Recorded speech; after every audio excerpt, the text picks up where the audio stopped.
Talking to oneself is a habit everyone indulges in. We could no more stop talking to ourselves than we could stop eating and drinking.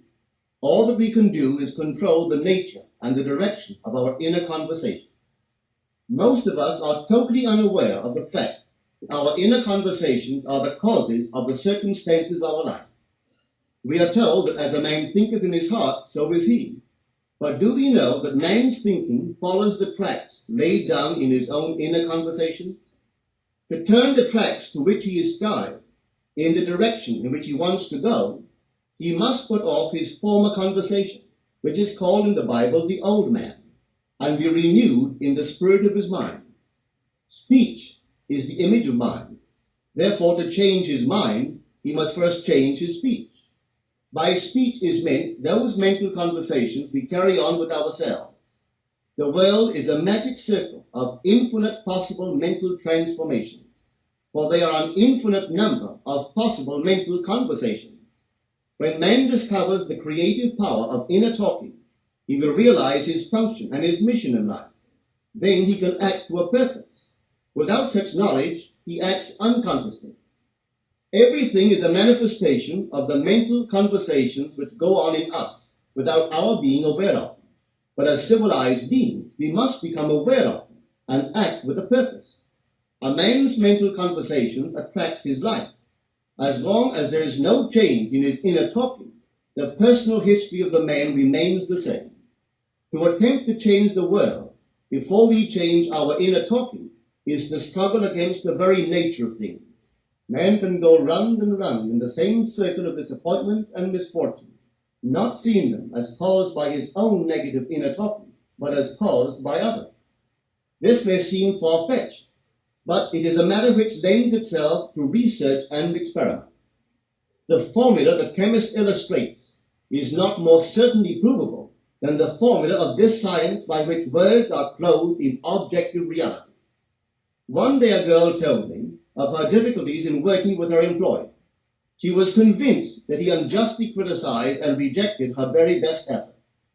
Upon hearing her story, I explained that if she thought him unfair, it was a sure sign that she herself was in need of a new conversation piece. There was no doubt that she was mentally arguing with her employer, for others only echo that which we whispered to them in secret. She confessed that she argued with him mentally all day long. When she realized what she had been doing, she agreed to change her inner conversations with her employer. She imagined that he had congratulated her on her fine work, and that she, in turn, had thanked him for his praise and kindness. To her great delight, she soon discovered that her own attitude was the cause of all that befell her. The behavior of her employer reversed itself. It echoed, as it had always done, her mental conversations with him. I rarely see a person alone without wondering to what conversation piece is he tied, on what mysterious track is he walking. We must begin to take life consciously, for the solution of all problems lies just in this. The second man, the Lord from heaven in all of us, is trying to become self-conscious in the body, that he may be about his Father's business. What are his labors? To imitate his Father, to become master of the word, master of his inner talking, that he may mold this world of ours into a likeness with the kingdom of love. The prophet said, "Be ye imitators of God as dear children." How would I imitate God? Well, we are told that God calls things that are not seen as though they were seen, and the unseen become seen.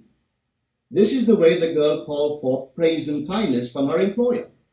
She carried on an imaginary conversation with her employer from the premise that he had praised her work, and he did.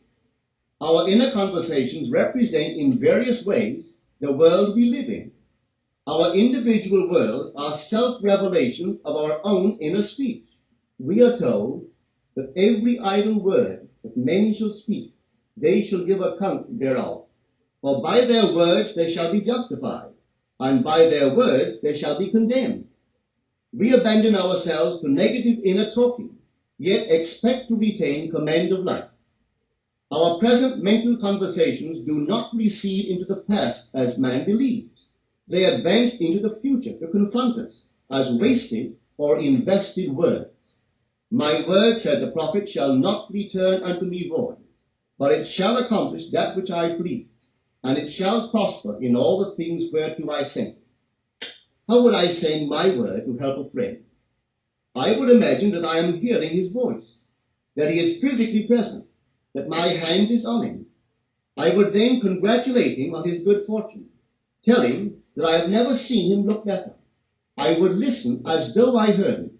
I would imagine that he is telling me he has never felt better, he has never been happier.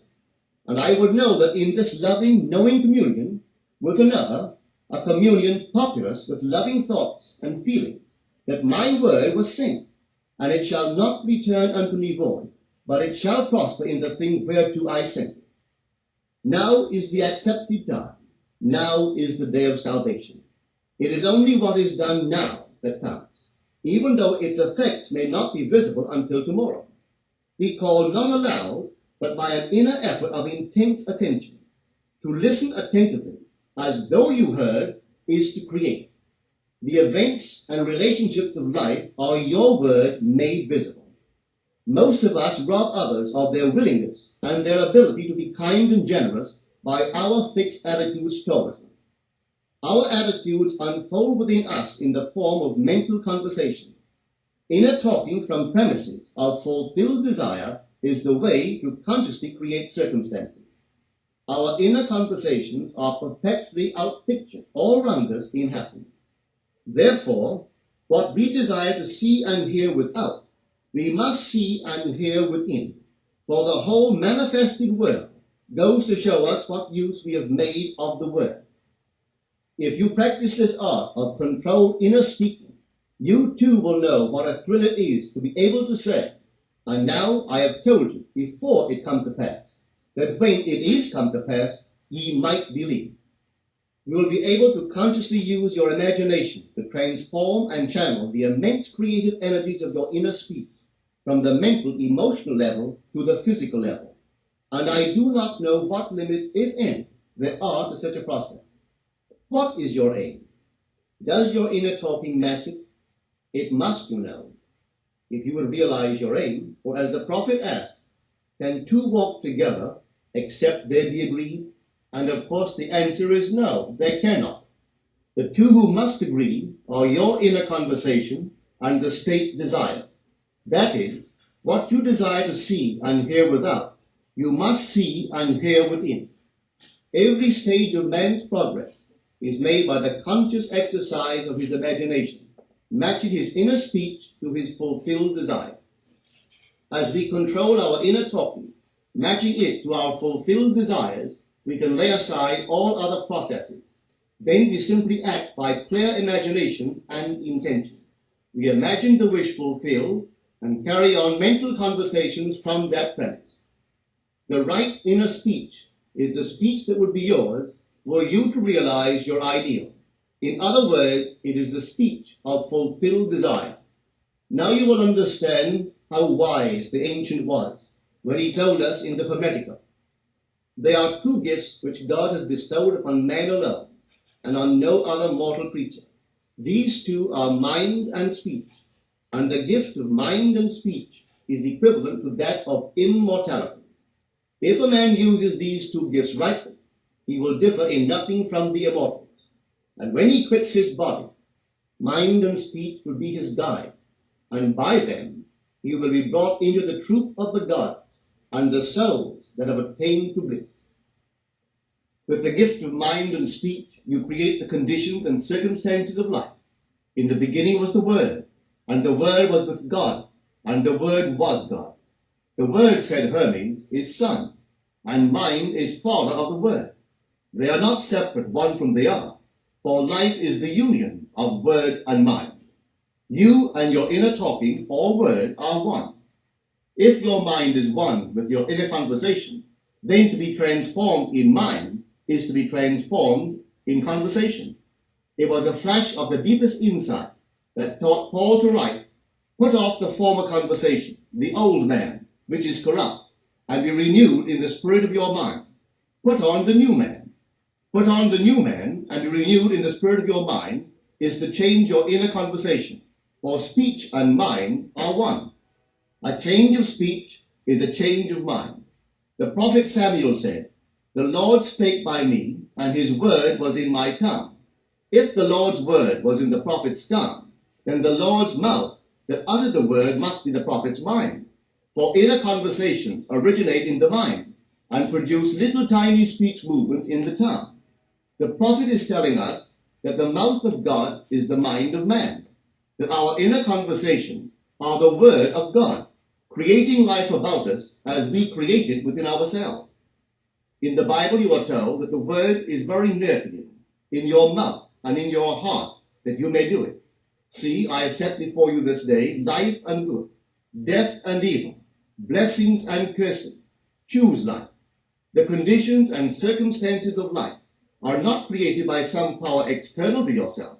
They are the conditions which result from the exercise of your freedom of choice, your freedom to choose the ideas to which you will respond. Now is the accepted time. This is the day of salvation. Whatsoever things are of good report, think on these things. For your future will be formed by the word of God, which is your present inner talking. You create your future by your inner conversation. The worlds were framed by the word of God, that is, your inner talking. See yonder fields, the sesamum was sesame, the corn was corn, the silence and the darkness knew. So is a man's faith born. For ends run true to origin. If you will reach success, you must plant success. The idea in your mind, which starts the whole process going, is the idea which you accept as truth. This is a very important point to grasp, for truth depends upon the intensity of imagination, not upon facts. When the girl imagined that her employer was unfair, his behavior confirmed her imagination. When she changed her assumption of him, his behavior reflected the change, proving that an assumption, though false, if persisted in, will harden into fact. The mind always behaves according to the assumption with which it starts. Therefore, to experience success, we must assume that we are successful. We must live wholly on the level of the imagination itself, and it must be consciously and deliberately undertaken. It does not matter if, at the present moment, external facts deny the truth of your assumption. If you persist in your assumption, it will become a fact. Signs follow, they do not precede. To assume a new concept of yourself is to that extent to change your inner talking or word of God, and is therefore putting on the new man. Our inner talking, though unheard by others, is more productive of future conditions than all the audible promises and threats of men. Your ideal is waiting to be incarnated, but unless you yourself offer it human parentage, it is incapable of birth. You must define the person you wish to be, and then assume the feeling of your wish fulfilled, in faith that that assumption will find expression through you. The true test of religion is in its use, but men have made it a thing to defend. It is to you that the words are spoken. Blessed is she that believeth, for there shall be an accomplishment of those things which are spoken unto her from the Lord. Yes, try it. Conceive yourself to be one that you want to be, and remain faithful to that conception. For life here is only a training ground for image making. Try it and see if life will not shape itself on the model of your imagination. Everything in the world bears witness of the use or misuse of man's inner talking. Negative inner talking, particularly evil and envious inner talking, are the breeding ground of the future battlefields and penitentiaries of the world. Through habit, man has developed a secret affection for these negative inner conversations. Through them, he justifies faith, criticizes his neighbor, gloats over the distress of others, and in general, pours out his venom on all. Such misuse of the word perpetuates the violence of the world. The transformation of self requires that we meditate on a given phrase, a phrase which implies that our ideal is realized, and inwardly affirm it over and over and over again until we are inwardly affected by its implication, until we are possessed by it. Hold fast to your noble inner convictions or conversations. Nothing can take them from you but yourself. Nothing can stop them from becoming objective facts. All things are generated out of your imagination by the word of God, which is your own inner conversation. And every imagination reaps its own words, which it has inwardly spoken. The great secret of success is a controlled inner conversation from premises of fulfilled desire. The only price you pay for success is the giving up of your former conversation, which belongs to the old man, the unsuccessful man. The time is ripe for many of us to take conscious charge in creating heaven on earth. To consciously and voluntarily use our imagination to inwardly hear and say only that which is in harmony with our ideal is actively bringing heaven to earth.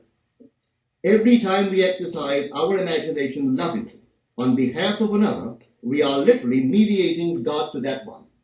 Always use your imagination masterfully, as a participant, not an onlooker. In using your imagination to transform energy from the mental, emotional level to the physical level, extend your senses. Look and imagine that you are seeing what you want to see, that you are hearing what you want to hear, and touching what you want to touch. Become intensely aware of doing so. Give your imaginary state all the tones and feeling of reality. Keep on doing so until you arouse within yourself the mood of accomplishment and the feeling of relief. This is the active, voluntary use of the imagination, as distinguished from the passive, involuntary acceptance of appearances.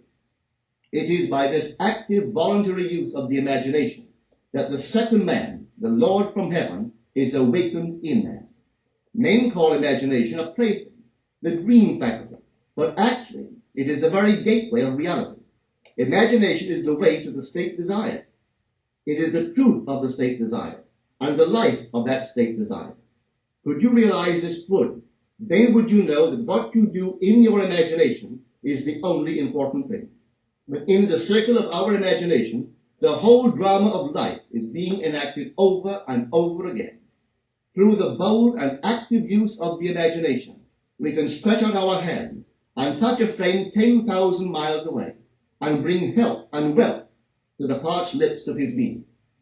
It is the way to everything in the world. How else could we function beyond our fleshly limitations? But imagination demands of us a fuller living of our dreams in the present. Through the portals of the present, the whole of time must pass. Imagine elsewhere as here, and then as now. Try it and see. You can always tell if you succeeded in making the future dream a present fact by observing your inner talking. If you are inwardly saying what you would audibly say, were you physically present and physically moving about in that place, then you have succeeded. And you could prophesy it from these inner conversations and from the moods which they awaken within you, what your future will be. For one power alone makes a prophet, imagination, the divine vision.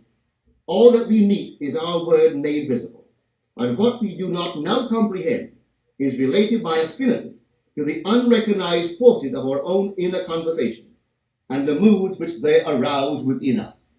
If we do not like what is happening to us, it is a sure sign that we are in need of a change of mental diet. For man, we are told, lives not by bread alone, but by every word that proceeds from the mouth of God. And having discovered the mouth of God to be the mind of man, a mind which lives on words or inner talking, we should feed into our minds only loving, noble thoughts. For with words or inner talking, we build our world.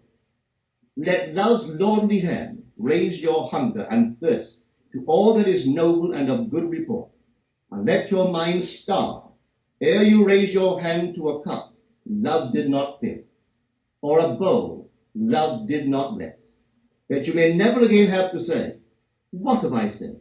What have I done? O all-powerful human word.